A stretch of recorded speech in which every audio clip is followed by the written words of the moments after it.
I look like a vampire now. You do look like a sexy vampire. Look at you.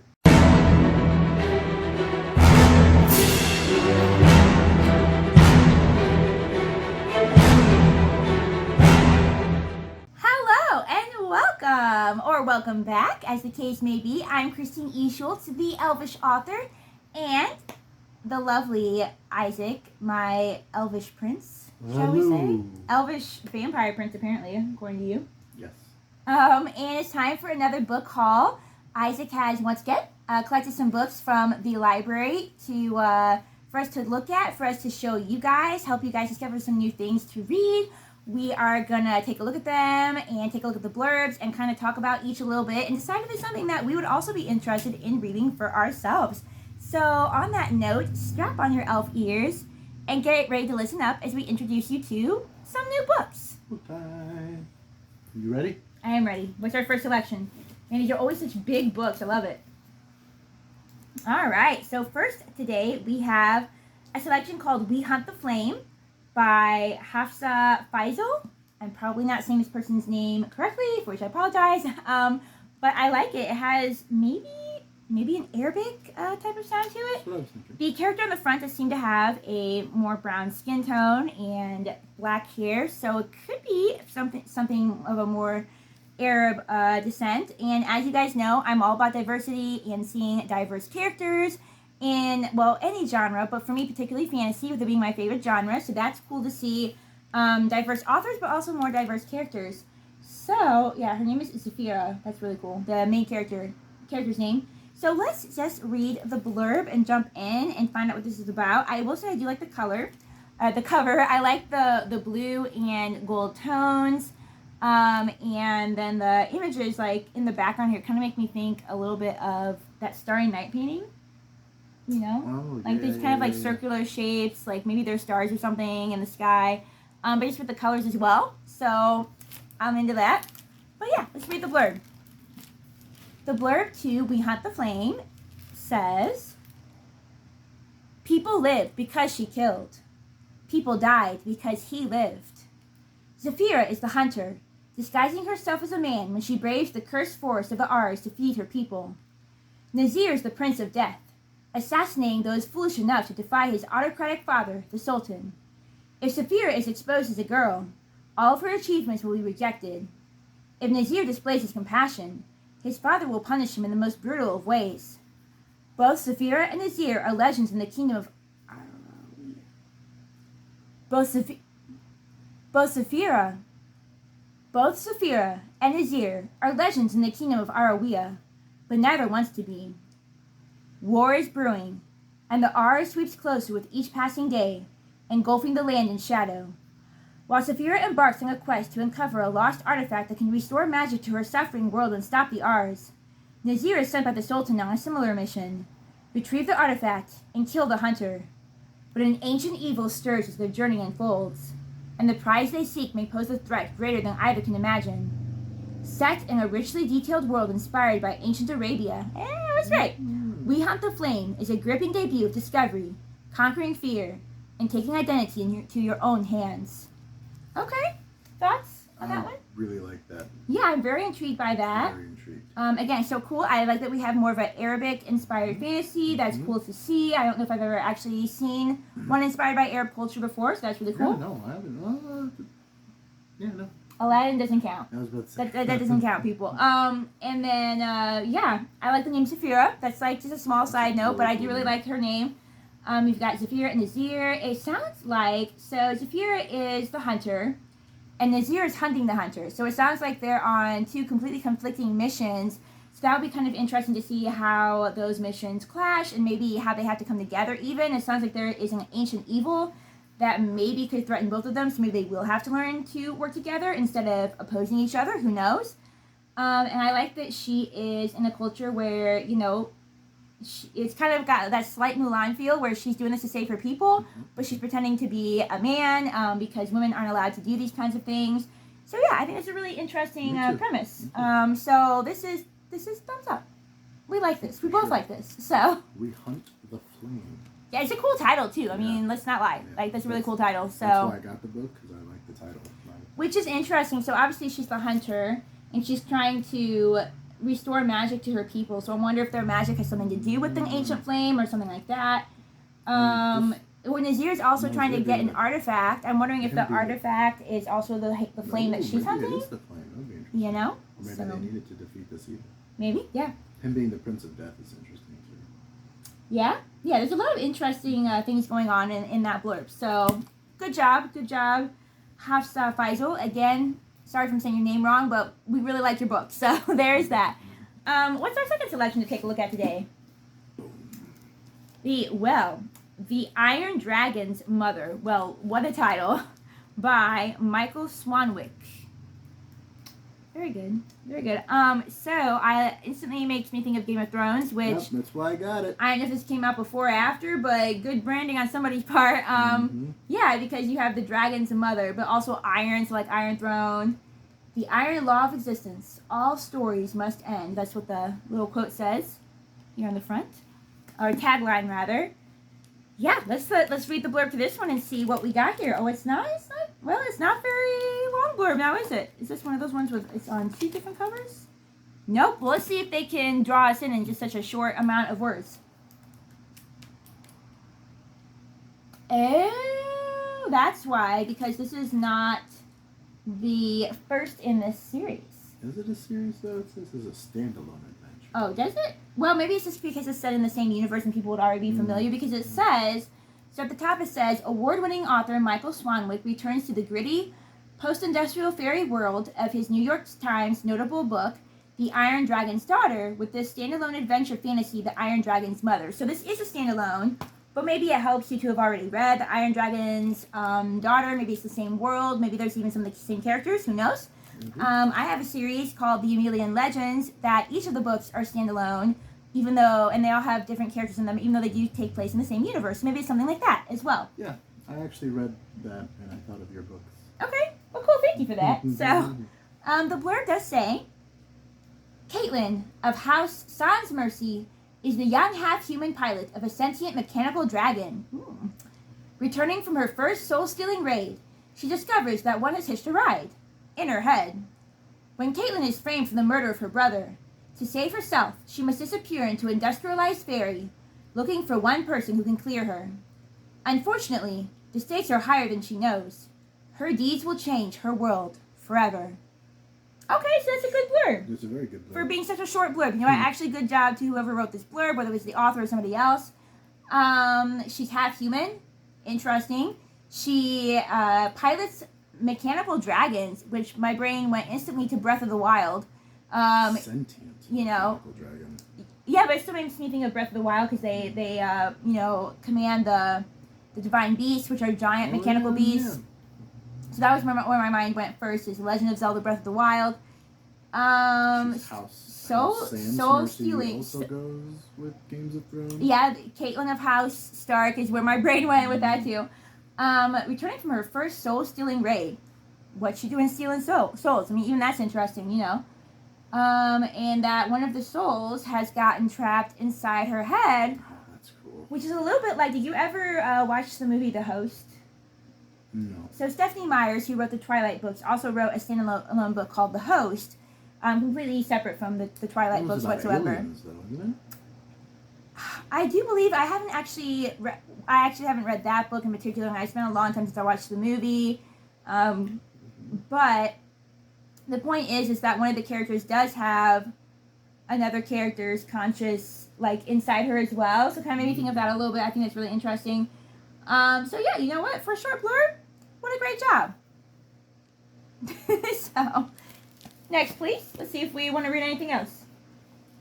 Those two are strong starts. I mean, you're right. Yeah, we're gonna follow up here with The Mermaid, The Witch, and the Sea. Okay, first of all, this cover is super cool. Second of all, that made me think of The Lion, the Witch, and the Wardrobe. Yep. Third of all, check out this artwork. This artwork's really cool. One movie that I haven't watched with you yet is Song of the Sea. Oh, that's right. We talked about And the artwork just makes me think a little bit of that. So I really, really enjoy this artwork. You've got like the clouds, but they're all swirly in the background. The colors are really nice. And not to mention, this isn't that important, but I really like this font too. Oh this. yeah, and you have, very good at pointing that out, you've got the space in the water. So a lot going on there. I wonder if that's the I was about to say, I wonder if that's the witch, but It's probably the sea. it could also be the sea itself. Maybe the sea itself will have a personality. That could be kind of interesting. In this book, so the author's name is covered up again. Let's see here. Tokudo Hall is name of the author. So, oh wow, yeah, this does make me think of Song of the Sea. Some of the artwork. Look on the back here. We've got this really cool city with. Top of a mushroom. I'm not sure what these shapes are coming down, but it just looks really, really cool. I love the shape. I love the art style. It looks very whimsical. I love whimsical, so it's drawing me in just for that. If this is one of those times where you're going to buy a book for the cover, this is a good book. This is a good book to make me do that. So, but let's find out more, shall we? About the pirate Florian. Very good, pirates say. He's got his pirate shirt on. This is very good. So, the pirate Florian, born Flora, has always done whatever it takes to survive, including sailing under false flag on the Dove as a marauder, thief, and worse. Lady Evelyn Hasegawa, a high-born imperial daughter, is on board as well, accompanied by her own casket. But Lady Evelyn's one-way voyage to an arranged marriage in the floating islands is interrupted when the captain and crew show their true colors and enslave their wealthy passengers. Both Florian and Evelyn have lived their lives by the rules and whims of others, but when they fall in love, they decide to take fate into their own hands, no matter the cost. Maggie Tokudo Hall's sweeping fantasy debut, full of stolen memories, illicit mermaid's blood, double agents, and haunting mythical creatures, conjures an extraordinary cast of characters and the unforgettable story of a couple striving to stay together in the face of myriad forces wishing to control their identities and destinies. Well then, this is another good one. That's a good I one, do too. think. I do think. That line about the casket, like, just sealed it. Yeah, that's interesting to me. So you have the pirate Florian, and you have the Lady Evelyn. She's entering into arranged marriage that she doesn't want, that she hates. I kind of always like stories about arranged marriages that people hate and they have to get out of. I don't know, I just really like that for some reason. Interesting that she's bringing her own casket. Man, what, like, is that what they're going to sacrifice her or something after the marriage? I mean, maybe she's just bringing it along. Maybe it's some kind of, like, you know, weird tradition where that maybe it signifies that she's never going to get to leave this place. This is her, she's stuck here as her home forever. She knows she's going to live and die here. Who knows? Till death. Yeah, maybe it's that. I mean, which, you know, it's kind of dark for like a wedding ceremony or whatever, but you know. Yeah, and it sounds like we are going to have some mythical creatures and things of that nature, which, again, the cover would suggest a lot of whimsical, magical things going on. I was wondering, too, when I was reading this, I was wondering if this was taken maybe from some kind of Asian culture, like some of the inspirations, particularly, you know, her last name is Hasegawa. I don't know which Asian culture that's from, but I know that it does have an Asian sound to it. It does. And plus on the cover here, too, you can see, I'll show you guys in a second, look, there's the lady. Oh, yeah, Evelyn is dressed in like a kimono type of style of dress. Almost looks like a geisha. She looks like possibly, again, I don't know if it's Chinese or Japanese, but she does have kind of that feel. And Florian seems as though he has a darker skin tone, so he might also be like a person of color, which is cool. Cool to see, again, that diversity. So, yeah, I really like this one, too. Shall we? Oh, yeah. Where's your thumb? So, now shall we get another book? Pardon. Should have explained that. This poor book. This book, yeah, does this book have a good chance of also being really cool? We got a creepy here. We got The Woods. You know, I thought it's October. Are Always Watching. Very appropriate. By Stephanie Perkins. Let's see here, shall we? The blurb to The Woods Are Always Watching says that bears aren't the only predators in these woods.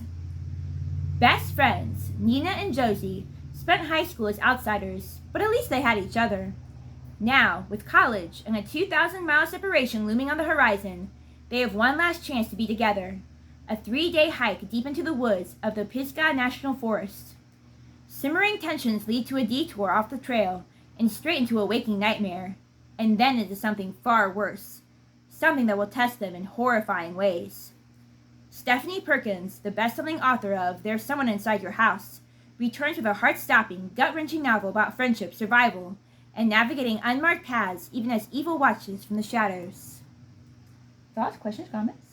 Never go on a 3-day hike into a forest. That just sounds bad. Well, not in a horror book anyway. Mm-hmm. Yeah, this sounds like a pretty basic horror like movie, and I don't say that to be like insulting. I'm saying that, you know, it sounds like something that I want to read if I'm in the mood to watch a horror flick or whatever. And yeah, it does at least make you curious what they're going to encounter. Mm-hmm. Straight into a waking nightmare. Is that literal? Mm. Is it not? You know, and then something even worse happens after that. So I think as far as a horror goes, it's got a good it hooks you in there well. You know, if that's what you're going for, it does a really good job with that. So yeah. Thoughts on this book? I'd read it. I'd read it. I'm not gonna. I mean, we can give it a thumbs up. We can give it a thumbs up. It's not the top one that we want to read, but if we're in the mood for some horror, it sounds like it'd be a good go-to. So yeah, was that everywhere? Oh, we do have one more. Okay. I think this one is also in that scary horror genre. Well, it is called Grave Importance, and there's a mummy on the cover, and it's by Vivian Shaw. It is a Dr. Greta Helsing novel, which tells me there must be a collection, perhaps, of this character going on, you know, mysteries or adventures or sleuths or whatever, what have you. This one's cool because it's got some really unique artwork on it. You know, that art style I think is pretty cool, pretty unique. Looks like there's also some books called Strange Practice, Dreadful Company, and they also seem to have to do with this character, Dr. Greta Helsing. And the blurb to this one says, Oasis Natron, an exclusive secret luxury health spa for mummies in the French countryside, equipped with the latest in therapeutic innovations, both magical and medical.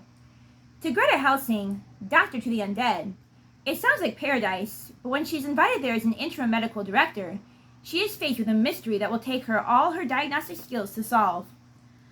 A peculiar complaint is arising among her mummy patients. With help from her friends and colleagues, including Dr. Faust, a sleepy scribe god, witches, demons, a British Museum curator, and the inimitable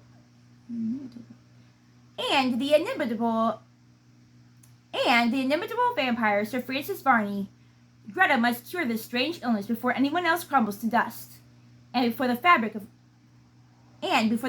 reality itself is torn apart. Well, what do we think of this last book that we've pulled from the bag? I like that she's like a doctor to the undead. Yeah, I like that too. It starts out with, we're just like, okay, a health spa. And they're like, oh, it's a health spa for mummies. That's really fun. So I wonder how that works. I wonder how these mummies are, you know. Like that movie Hotel Transylvania. Maybe. Like, when you think of mummies, you think of, like, you usually think of, like, mummies attacking you. But it seems like these mummies are, you know, they got, you know, good conscience still. They're still probably like ghosts or something, you know, just like people. Still have like their thoughts and their feelings and everything, and they're going to the spa. I think that's really fun. And so it sounds like, again, like I was probably right, Greta Helsing, it sounds like she, like, you know, like you said, she's a doctor to the undead, and how she probably has other adventures, maybe helping other types of undead creatures. Yeah. Again, the other books, Dreadful Company and Strange Practice. Practice being like a doctor practice, probably that pun is intended. Mm-hmm. And it looks like on the cover of Strange Practice, it looks like maybe she's helping vampires, because there's a red coffin that looks like that could represent vampires. So yeah, I think that's pretty cool that she just goes around helping all these different undead creatures, and that's her profession. And so this is kind of one of those series that's nice to have, because you can probably read these in any order, I would presume. You know, they're probably each a standalone adventure, but in this case, instead of like my series where you're just carrying on the universe, in her case, it's carrying that character from adventure to adventure and having fresh adventures with that character. So yeah, I think it's pretty cool. I think we also gotta give this one a thumbs up. Well, on that note, that's all we. Let me see the bag. The bag is empty. The bag is empty. So we are actually done with that. This is all we have for our book haul for today. Let us know down in the comments which of these books look interesting to you. And which that you might be interested in reading. Let us know any thoughts you have. If you have read any, would you recommend them? Would you not recommend them? And why or why not? As always, if you want to talk about spoilers, please include a warning first so that you don't ruin the books for us and for other people. And yeah, on that note, may you be inspired by whatever you go on to read. Happy reading, and we will see you in our next video. Toodles!